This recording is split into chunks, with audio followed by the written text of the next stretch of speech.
Salve, salve! Começando mais um DólarCast aqui hoje. A gente vai falar de um tema que está quente aqui no Brasil, pouca gente está falando, que é stablecoins. Stablecoins, que é um ativo que está começando a crescer muito, e hoje eu estou com dois profissionais aqui da área, que é o Bruno e a Miris. Sejam muito bem-vindos. Tudo bem? Tudo bem, prazer estar aqui com você. Joia! Gostaria que você se apresentasse primeiramente para a galera conhecer, né? Então, vamos começar pela Miris, depois a gente fala com o Bruno. Ladies first. Ladies first.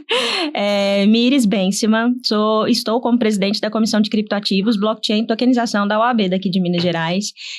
Hoje estou como co-founder da Origo, uma empresa que faz consultoria e treinamento em company de criptoativos, blockchain e tokenização também, e integra o time de compliance da Oxus. Excelente.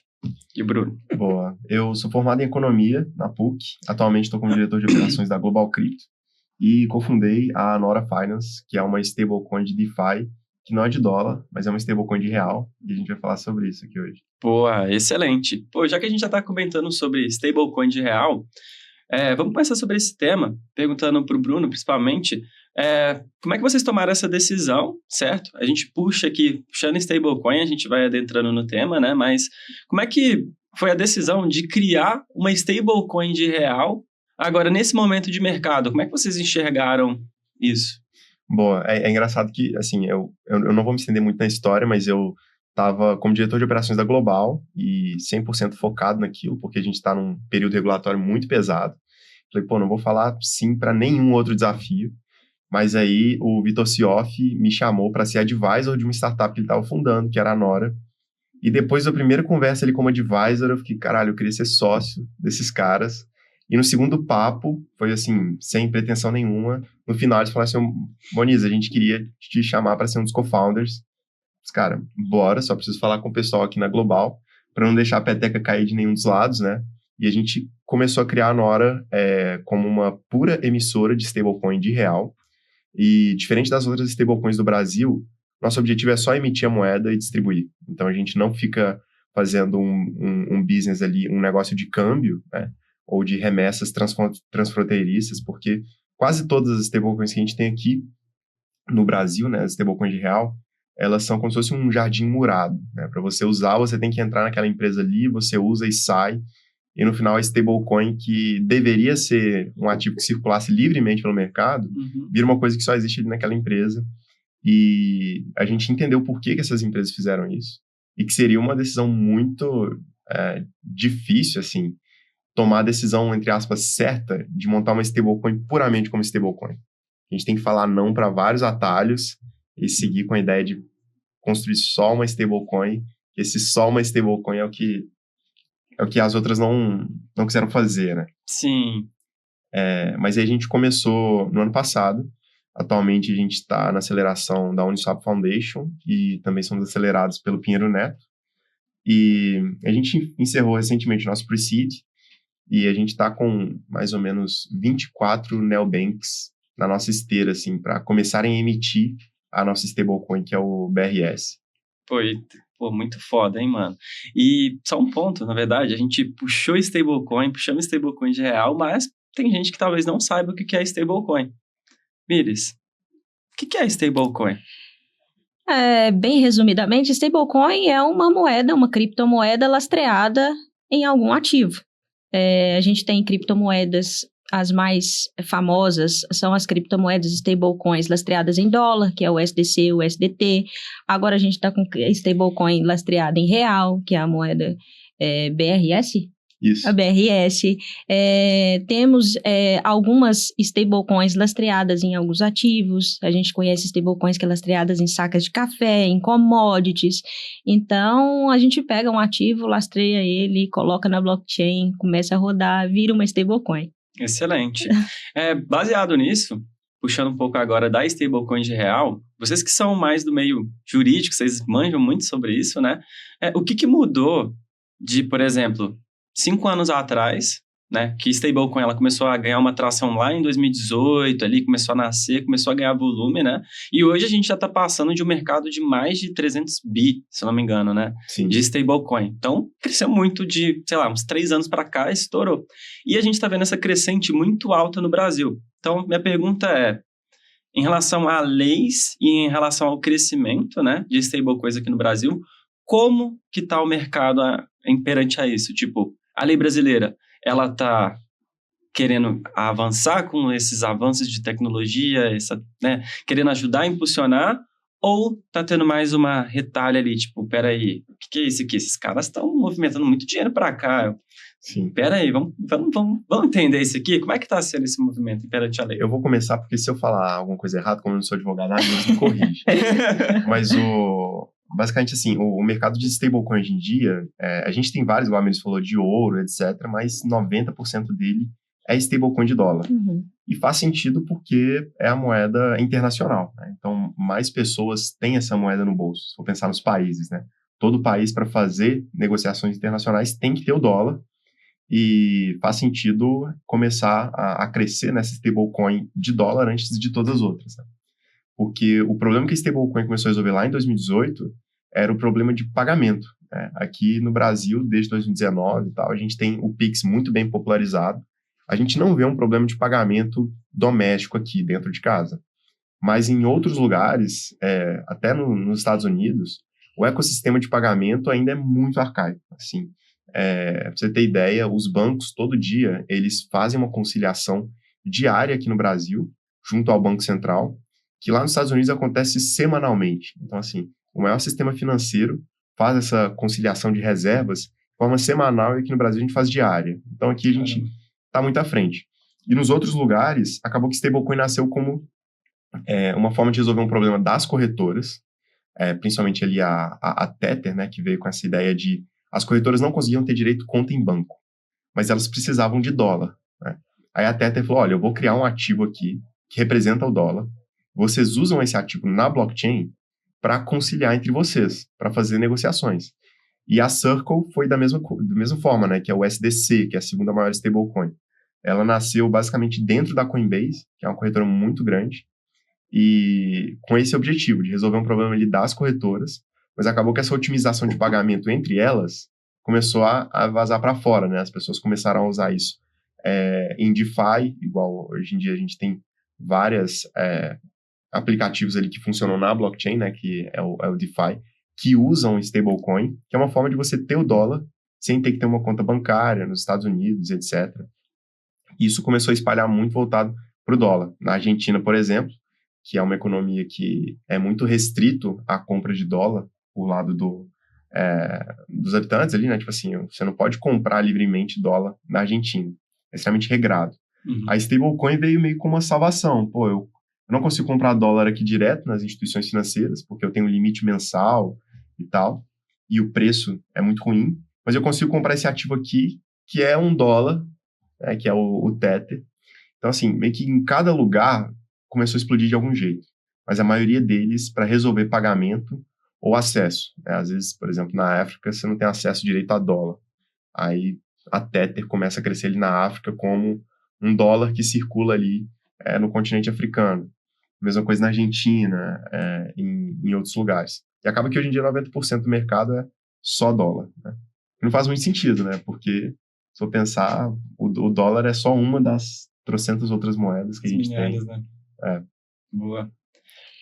Eu acho que a stablecoin também tem a questão da velocidade e do custo, né? Hoje em dia a gente consegue operar 24/7, a questão de segundos, você consegue fazer transferência para qualquer lugar do mundo com uma taxa mínima, né, que é diferente do sistema SWIFT. Eu tenho pessoas que falaram comigo assim, olha, eu fiz uma transferência, recebi um dinheiro de fora, tem 3 meses que eu não sei cadê o dinheiro. Então, acho que a stablecoin vem em conjunto com a tecnologia para resolver esse tipo de problema. Com relação à legislação, aqui no Brasil, a legislação ela mudou muito rápido. Em 2017, eu acho isso muito emblemático falar. Em 2017 foi o primeiro decreto do Banco Central a respeito de criptomoedas. Lá na época não era nem criptoativos, nem stablecoin. Eles juntavam tudo no mesmo saco. Então, criptomoedas, eles rechaçavam completamente a utilização de criptomoedas, inclusive impontando sanções civis e criminais para as pessoas que os utilizassem. Então, você vê, não tem nem 10 anos. E hoje a gente está nesse boom, nessa legislação, só dentro do Congresso, de PLs hoje, projetos de lei, a gente tem quase 5 projetos de lei rodando sobre essa indústria. Fora um monte de regulação, de resolução que vem de Banco Central, Anbima. A gente vê hoje a indústria cripto entrando no mercado de câmbio.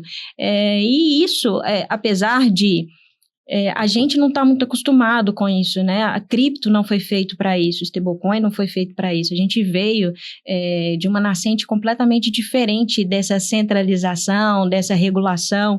Então, a mudança de mentalidade, ela é necessária. Por quê? Porque agora, e eu acho que está mudando, essa questão da entrada de stablecoin e de cripto no mercado de câmbio, ela trouxe um respaldo legal que vai fazer com que o mercado consiga crescer e evoluir muito mais do que se não tivesse regulado. Então, a regulação é muito robusta, é muito dificultosa, às vezes impede a entrada de alguns players no mercado, sim, mas, por outro lado, ela vai facilitar muito mais a adoção, a popularização, a expansão desse mercado, principalmente aqui no Brasil. Boa, excelente. Isso era um dos pontos também que eu queria trazer sobre essa questão de popularização, na questão de regulação, né? Uhum. Porque hoje, quando a gente fala com o público, por exemplo, Web3, né? Sim. Eu chamo quase que a Deep Web, assim, porque a gente que é Web3, eu tô começando a entrar agora mais no mercado, porque eu tô desenvolvendo startup, entendendo como é que funciona, né? Uhum. Mas, por exemplo, falando de adoção, do jeito que era, por exemplo, você precisar de uma wallet, sabe? Todo o rolê de você ter que ter uma seed phrase, anotar suas 12 palavras, e aí você receber o SDC ali de algum local, e aí vamos supor que você quer sacar, e já entra P2P, entra não sei o quê. Tipo assim, olha o rolê todo. Como é que a gente entra numa adoção em cima disso, né? Difícil pra caramba. Sim. Então, eu acho que quando a gente entra nesses temas de regulamentação, peraí, vamos entender como é que funciona, o mercado amadurece mais, que é o que eu tô vendo. Eu tô participando de acelerações também, estou participando na Stellar. E aí eu observo os projetos, né? Os projetos que estão nascendo. A maioria, se eu não me engano, 90% é tipo, como que eu deixo o meu app sem parecer que ele é Web3? É isso, tá todo mundo assim. Se o seu aplicativo, ele não ele parece Web3, ou então ele é muito difícil, as blockchains e investidores, eles já olham, será que isso vai ter tração? Muito difícil, né? Então, a gente pegando esse gancho, né, para encerrar, a regulamentação que ela tá vindo, então, na opinião de vocês, ela expande mais do que trava? Ou ela trava mais do que expande? Nossa, 100% trava, assim. Mas eu acho que a regulação, ela sempre fica para trás da tecnologia. Assim, não tem como. A tecnologia é muito rápida. E realmente dá uma atrofiada. Por exemplo, a gente teve muita coisa que mudou por agora, né? Assim, bem recente, né? Ano passado a gente teve várias resoluções do Banco Central. Olha, quem toca em criptoativos agora é uma PSAV, que é igual você tem uma IP, que é a instituição de pagamento, um banco comercial, uma casa de câmbio, agora tem PSAV, que é a prestadora de serviços de ativos virtuais. Isso saiu ano passado, e desde lá, acho que se for para contar assim, né, Miris, tem várias instruções normativas e outras coisas que começaram a rolar junto com a CVM, junto com a Associação de Câmbio e etc. Com a Anbima, eu vi isso. para tocar nesse assunto, né? E assim, a tecnologia vai muito mais rápido que a regulação. Então, se eu pensar até antes, assim, com outras tecnologias, sei lá, internet, arranjo de pagamento em 2019, sempre assim, dando uma desacelerada. Né? Opa, eu aceito café. Cafézinho, né, gente? A gente tá em Minas, né? Café e pão de queijo, ninguém nega. E acabei com café. Boa. Valeu. E o Banco Central, ele... O que na minha visão, assim, aconteceu? Ano passado ele soltou as consultas públicas, que era mais ou menos um documento que falava, estou pensando em regular mais ou menos assim. E os participantes de mercado, qualquer pessoa podia lá nessa consulta pública e opinar. Tipo, nossa, não gostei disso daqui, acho que isso daqui, por tal e tal motivo, inviabiliza o negócio de uma corretora cripto ou de uma empresa que faz custódia de cripto. E nessas resoluções tinha o capital, que eu acho que é o ponto mais sensível, que era de 1 a 5 milhões. Então, para você ter uma empresa dessa, você tinha que mobilizar ali de capital integralizado na empresa de 1 a 5 milhões de reais. Quando veio a regra, isso passou de 10,7 a 32 milhões de reais. Então, assim, multiplicou algumas vezes esse valor. E o que antes a gente imaginava que teria umas 300 empresas aplicando para ter essa licença, diminuiu para 100. Hoje em dia eu vejo uma galera falando de 80. Então, assim, deu uma secada violenta. Até porque o até no âmbito de stablecoin de dólar, a gente estava tendo muita evasão de divisa. Uhum. Assim, o que dá o maior pulga atrás da orelha, preconceito do Banco Central com stablecoin, é que ele facilitou a evasão de divisa. Que é basicamente assim, o Banco Central ele tem que ter autonomia sobre a moeda brasileira, né? E ele tem que ter também autonomia sobre a reserva internacional, ou seja, a quantidade de dólar que eu tenho na minha economia. Se esse dólar começa a entrar e sair da minha economia sem eu saber, eu começo a perder um pouco o controle da minha política monetária, da minha política cambial. Isso estava acontecendo com cartão cripto, com remessa internacional, e de um jeito que o Banco Central falou assim, cara, se eu não começar a metrificar isso aqui, a tomar controle, Vai só sair. vai desgringolar o negócio. Exato. E acho que por isso que ele foi tão agressivo. Entendi. Não tinha essa noção, né? Tipo assim, que no meu caso, minha área é totalmente outra. Minha área é growth, criador de conteúdo. Então, a gente não observa muito essas questões regulatórias, né? Como que eles estão pesados, né? Tá bastante. Além do capital social mínimo, também que foi um entrave, assim, um ponto muito sensível. Outro ponto muito sensível foram as regras da 520, que fala sobre governança compliance. Foi essa recente? Foi a de novembro. Foi de novembro. Foram as 3 juntas. Uhum. Foi terrível. 19, 20, 21. Só que a 20 fala que você tem que ser um banco. Assim, eu quase vi, isso, né? É um Beleza. nível muito agressivo de compliance. Sim. E isso gera um custo para as empresas muito grande, porque tem que ter todo um sistema, um arcabouço, um controle, e gera muito reporte. Realmente é um banco, Sim. né? Entrou no mercado de câmbio, não tem jeito. Uhum. Então, isso está gerando muito custo para a empresa. Só que, após essas edições dessas resoluções, em novembro, vieram várias outras pequenas. O Banco Central, e o que a gente vê de discussões, eu estou junto com a B-Token e a gente está muito ligado em Brasília, o Banco Central tem escutado muito o mercado, que apesar de endurecer muito essas regras lá no início, com alguns pontos bem sensíveis, como capital, essas questões de compliance não são negociáveis, mas principalmente com relação às contas bolsões, isso está sendo um pouco mais maleável. O Banco Central tem escutado, após a edição dessas resoluções, os players para conseguir dar uma alternativa para essas regras tão endurecidas. E está repensando nisso porque o mercado realmente gritou. Realmente não tem jeito de operar com as regras que vocês colocaram. Mas, por outro lado, assim, 100% perfeita a fala do Bruno, de que a regulação às vezes encurta o mercado, e perfeita a colocação dele de que a tecnologia avança muito mais do que a regulação, com passos muito mais largos. E a gente vê no mercado, eu brinco que a indústria cripto é como se você tentasse segurar água com as mãos. Você consegue segurar um pedacinho, mas a maioria vai escorrer, não tem jeito, justamente porque a tecnologia é muito mais avançada. A gente vê hoje transações, você consegue ter sua autocustódia, né? Que hoje em dia, dentro da tecnologia, a gente sabe que tem soluções para você não operar com todo esse controle. E a gente sabe que vai existir novas interfaces para conseguir dar um jeitinho. Para ficar mais fácil ali. Para ficar mais operável para o mercado. Porque nem todo mundo quer operar do jeito que o mercado, que o Banco Central coloca. Tem gente raiz que quer operar suas criptos, quer colocar suas reservas, quer ter suas reservas, quer operar de forma...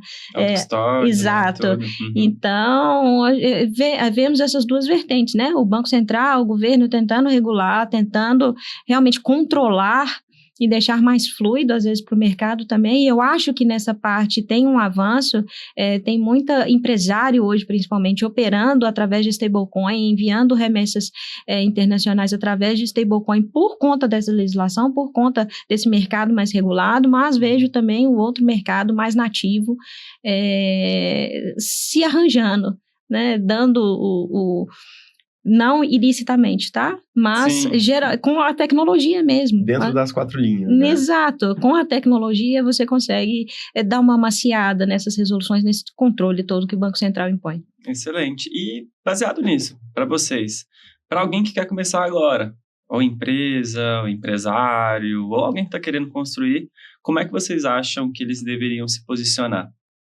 baseado no que vocês já sabem sobre lei, o que tá vindo, tipo, vocês entendem sobre esse mercado. Mas aí vamos supor, o empresário, ele não tem nenhuma noção. Aham. Beleza, vocês estão falando sobre um mercado novo, stablecoin, movimenta bilhões, tá regulando. Mas aí, pô, beleza, eu sou empresário, sou dono de uma empresa, uma startup, eu quero entender mais sobre isso. Tipo, como é que eu me posiciono? O que eu deveria saber? Sim. Primeiro tem que saber que o Banco Central no passado apanhou muito, né? Teve Banco Master, teve o hacker da SIM, teve o Eubank, tiveram várias coisas ali que fizeram o Banco Central tomar alguns puxões de orelha. Então, Certo. por isso que ele ficou tão rigoroso com o que ele soltou em novembro, principalmente com o capital. Então, assim, se o empresário olha agora e fala, caramba, esse negócio de corretora de Bitcoin dá dinheiro, acho que eu quero abrir uma. Ele não vai conseguir. Né? Se você não operava antes do dia 2 de fevereiro e você quer iniciar alguma atividade que ou você custodia ou você faz intermediação de criptoativos, você tem que ter a licença. Quem já operava antes disso entra num período de transição regulatória que você tem até outubro para levantar a mão e falar, Banco Central, eu já operava com cripto e eu quero essa licença.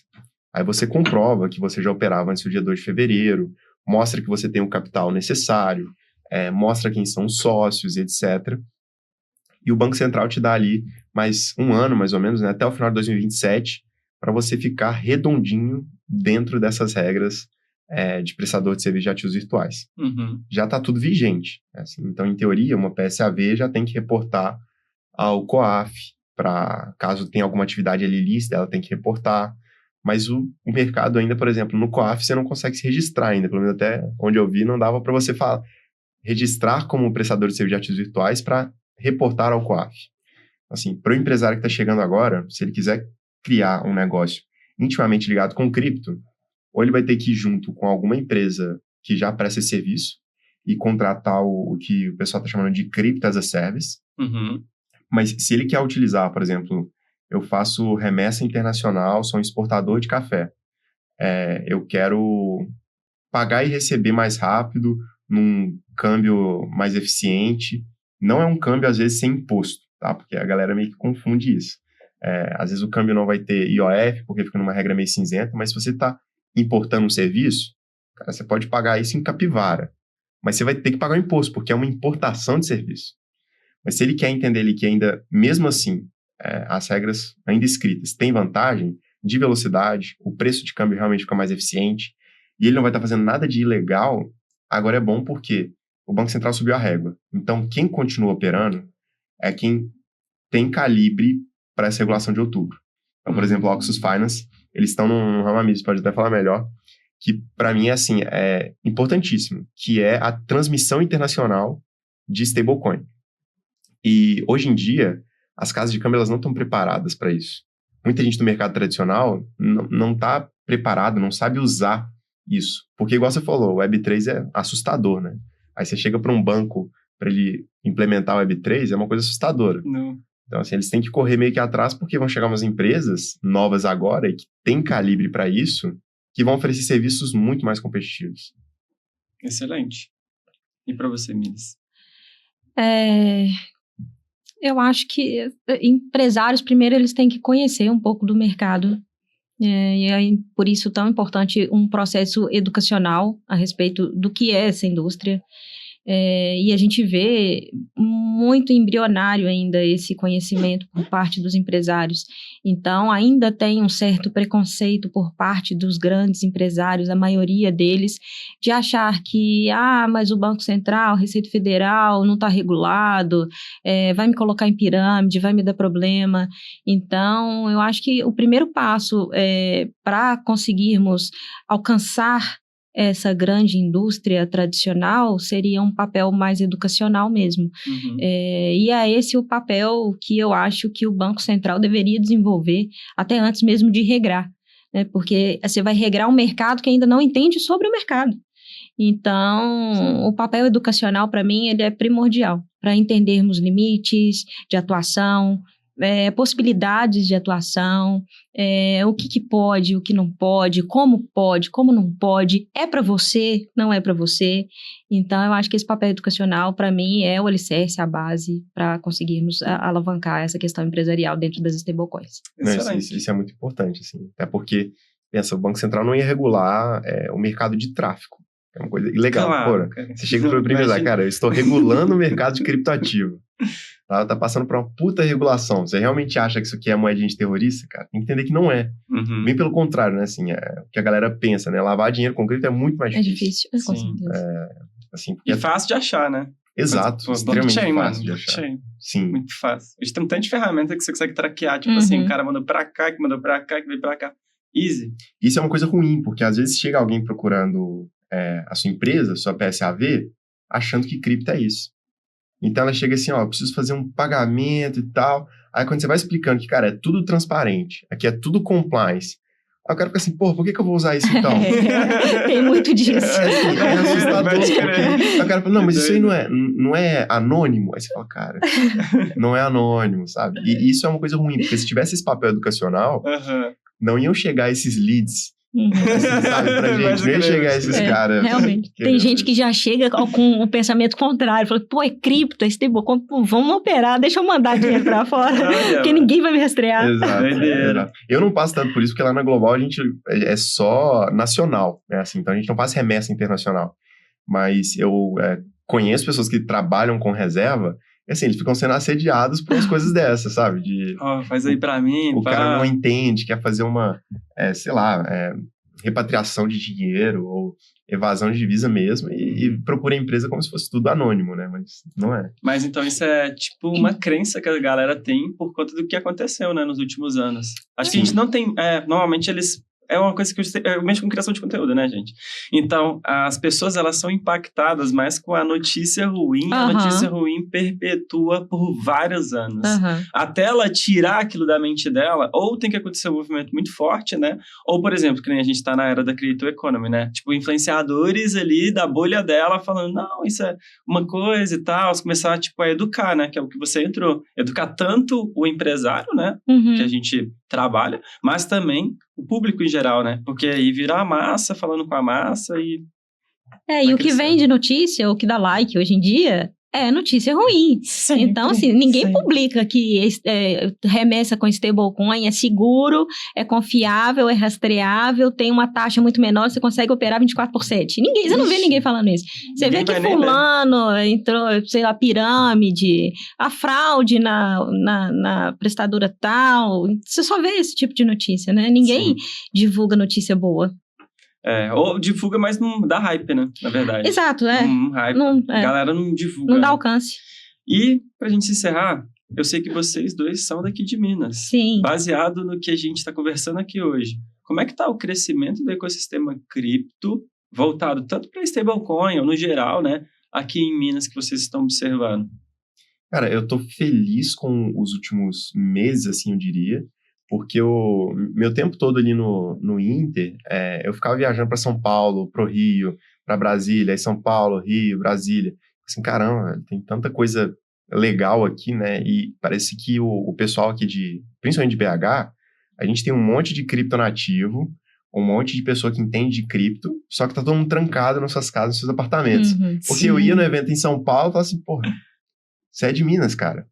Eu nem sabia que você tava aqui, eu ia no evento do Rio, né? Você mesmo foi um caso desse, né? Pô, a gente já tinha se encontrado várias vezes no evento. A gente se encontrou até fora do Brasil. Até na Argentina, cara. Pois é, até na Argentina a gente se encontrou e não encontrou aqui, né? Então acho que tá tendo um movimento legal de eventos aqui, exatamente para circular e oxigenar essas pessoas aqui. Principalmente de cripto, não só Bitcoin, né? Acho que aqui em BH tem uma comunidade muito grande de Bitcoin. Que é forte. Exato. E é muito forte. Isso é legal, mas assim, o momento que cripto tá agora é de regular, sabe? Assim, é o jogo de... Saiu ali do ensino médio, você tá indo agora pra faculdade, é um jogo de gente grande e você tem que regular, né? Até a internet mesmo. Se não fosse regular a internet, cara, não ia estar na casa de todo mundo, né?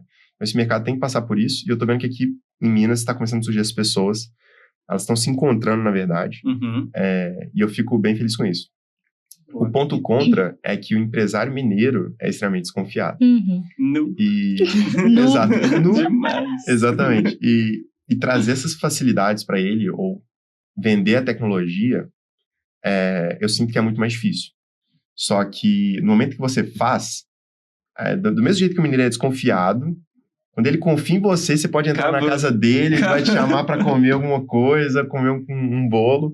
Então, assim, eu vejo que existem muitas parcerias. Então, quando você consegue encontrar alguém, algum empresário que entendeu da tecnologia, viu sinergia, ele não vai, por exemplo, te trocar ali na esquina porque alguém faz mais barato. Ele vai querer realmente construir junto com você, e isso é bem legal. Acho que nos outros lugares a gente não tem muito isso, não. Também acho. Não sei muito bem, mas aqui eu sei que é assim, a galera fica junta mesmo, né, mano, quando dá certo. Sim. Boa. Eu também vi um crescimento muito grande de pouquíssimo tempo para cá, pouquíssimo tempo mesmo. E eu acho que isso vai muito de outros eixos grandes, tipo Rio e São Paulo. Eu vejo muita gente que está vindo para BH, para Minas, com esse pensamento. Fala assim, a gente esgotou Rio e São Paulo, a gente precisa levar isso para fora da bolha, a gente precisa educar as pessoas, a gente precisa educar empresários a respeito dessa nossa indústria. Porque Rio e São Paulo já se exauriu. Então, já deu, não que já deu o que tinha que dar, mas já educou o tanto que tinha que educar, já evangelizou ali a palavra. Catequizou. Igual que catequizou os eventos, que tinha. Tipo, as mesmas pessoas. As mesmas pessoas, você sempre vai no evento, estão as mesmas pessoas. E aqui em BH, quando eles vêm, é completamente diferente, porque você não vê ninguém que tá no eixo Rio-São Paulo. É até engraçado, que parece que você tá indo num evento de 2020, porque você chega assim, aí você vê uma pessoa do seu lado que não entende nada. Nada. Caralho, 2026, a pessoa... Isso é legal, assim. É sinal de que tá evoluindo. Também, né? Que nem o Bernardo, ele veio aqui, né? No podcast que a gente falou sobre Minas, e ele falou que no evento que eles fizeram, naquele lá, no pré-evento do BH On-Chain, teve um cara que ele desenvolveu uma empresa de P2P mesmo, que cresceu lá na África. E desde daqui, e movimenta milhões. Aí eu falei, que é isso, mano? Você tá aqui aí. Aí, tipo, a gente virou amigo lá e tal. Mas olha pra você ver. Não, teve uma pessoa que foi a esse evento, não sabia nada. Mas não, eu quero saber porque eu tô curioso, eu já ouvi falar sobre NFT, que geralmente é a porta de entrada que as pessoas conhecem, né? Sim. Já ouvi falar sobre NFT, eu quero entender. O cara é dono de um Aras. E aí o cara já quer fazer algum tipo de tokenização dos tickets que ele utiliza para vender as cavalgadas dele dos cavalos. Então, assim, já tá... É esse papel que a gente tá vendo aqui em Minas. É esse papel que o pessoal de Rio e São Paulo estão procurando aqui em Minas. Então, eu acho que Minas está avançando muito. Eu fico muito feliz com isso. A gente realmente quer trazer a tecnologia para cá. A gente tem esse entrave, esse impasse da desconfiança mineira, mas isso é normal, a gente vê isso em todas as áreas, né? Sim. Mas eu acho que quando pegar, e eu acho que falta pouco para essa adoção realmente pegar aqui em Minas, vai ser realmente muito, muito bom e o estado vai evoluir muito. E hoje a gente já tem muita gente boa entrando. Você vê que o evento do BH On-Chain que vai acontecer amanhã é patrocinado pela prefeitura, pela Prodabel. Então a gente já vê o institucional mineiro entrando nisso também, o que a gente fica muito feliz com isso. Boa, excelente. Acho que é isso então. Gratidão, Bruno, Miris, por vocês terem tirado o tempinho hoje para ver a gente. E é isso, galera. Vou deixar aqui vocês serem para as pessoas as redes sociais de vocês. E é isso. Muito obrigado. A gente pode pegar 5 minutinhos aqui? Claro. Só para você explicar um negócio. Por que dólar? Por que dólar? Seu nome é dólar e a gente não falou disso. Cara, a história do meu nome era gigante. Em resumo, assim... Basicamente, eu era de movimentos de comunidade, né? Tipo, batalha de rima. Aí chegou no momento que eu virei beatmaker, né? Que eu fazia beats para as pessoas. Legal. E aí, o meu nome, ele era $7 Sai, que era o quê? Era 7 cifrão. Significava 1 milhão. Que, tipo assim, quando a gente é adolescente, a gente fica... Nossa, eu quero bater $1 milhão e tal. Eu tinha essa pira, né?